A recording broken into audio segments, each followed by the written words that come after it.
Let's continue the live battle from the Too Many Bones Rulebook, starting off in round number 1.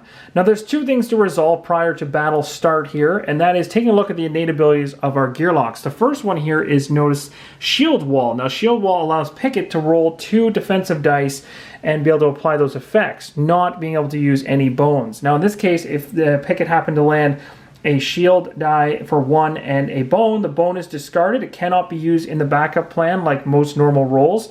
When doing the innate shield wall, bones don't matter. Whereas the 1 active shield he can actually place up in the active area of his player board, no problem, to block future damage. Boomer's ability was Scavenger, and Scavenger allows the ability for Boomer to create grenades and has the ability for unlock skill dice, but that doesn't present her with any pre-fight abilities.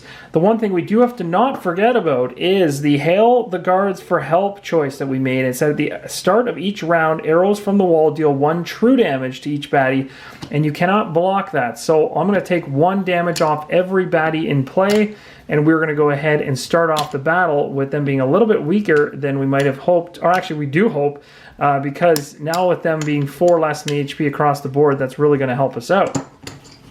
So there we go, we've resolved that. Now we can actually begin the battle. So we're going to start off with round number 1, and the very first person going will be in lane number 4, which is the Goblin Sandbagger. And as you can see, the Goblin Sandbagger has 1 attack die, 1 defensive die, and the ability to have a mischief of 1 if a bone is rolled, and the target is the weakest HP character. This character is also ranged, so its focus will be Boomer down here in the bottom right.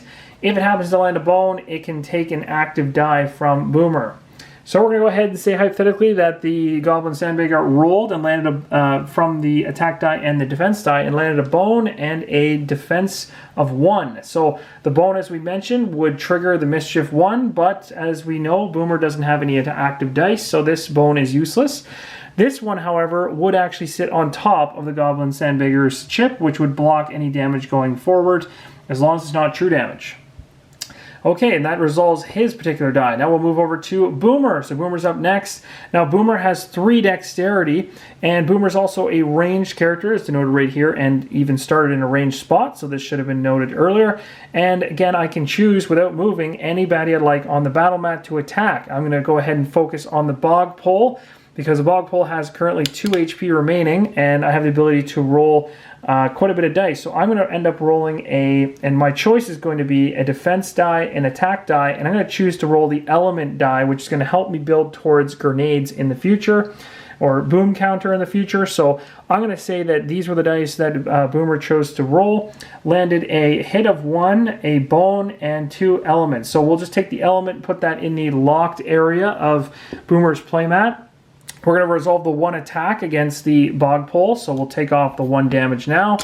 And we have the 1 bone, which would go into the backup plan. Now, the backup plan has an ability in the first slot called Throw Odds. And Throw Odds actually allows me to put an additional damage against the baddie that I targeted originally, and that is the Bog Pole, so I can actually kill off that particular baddie. So I'm absolutely going to spend that die from the backup plan to kill off the Bog Pole. We at this point take the Bog Pole out of the battle mat area. We make sure the lane marker is returned to the top of this particular lane. We also take the die that was associated with lane 2 and remove it from the initiative meter to not confuse ourselves when we're going through the list. And at this point, Boomer has finished her turn. So next up into play will be the lane 3 position, which actually ends up being the Bog Frog. Now the Bog Frog's a melee character or melee baddie, so this melee baddie will actually try to move to the closest gearlock possible. In this particular case, he goes after the strongest based on the target symbol. That happens to be Pickett, but regardless, with his movement of 2, he can go here or here, so we get a choice as to which spot we'd like to move him to. I'm going to have the Bog Frog move to here, and we're going to have him stop there. Now you'll also notice on his chip he doesn't have any attack or defense dice. He doesn't make any rolls, but he does have an ability called Poison 2. So he's going to inflict Poison 2 onto Pickett, being that he's right beside Pickett. So we put a Poison 2 die on top of Pickett, which is going to inflict on him in his coming turn. This is where things get nasty, because his turn's now done, that baddie's, and look who's next. It's Pickett. So Pickett will have to take this 2 damage from his Tower of Chips right away. something he cannot block with his 1 active defense die, because that's poison damage. And then this counter of 2 will tick down to 1 to hit him on the next coming round. So he's going to go ahead, he took that 2 damage, and at this point now, Pickett is going to actually make an attack. And Pickett wants to inflict the most damage possible here. So Pickett's going to go ahead and take a look at his dexterity. He has a dexterity of 3.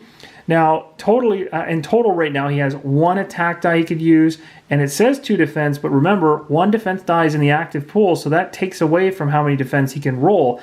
So he can really only roll 1 attack and 1 defense right now, and he wants to attack that Bog Frog. So what he's going to do is he's going to actually use his Infused Incense card, which is a single-use card, allows him to roll 2 additional attack dice on your turn, so it doesn't cost any extra dex.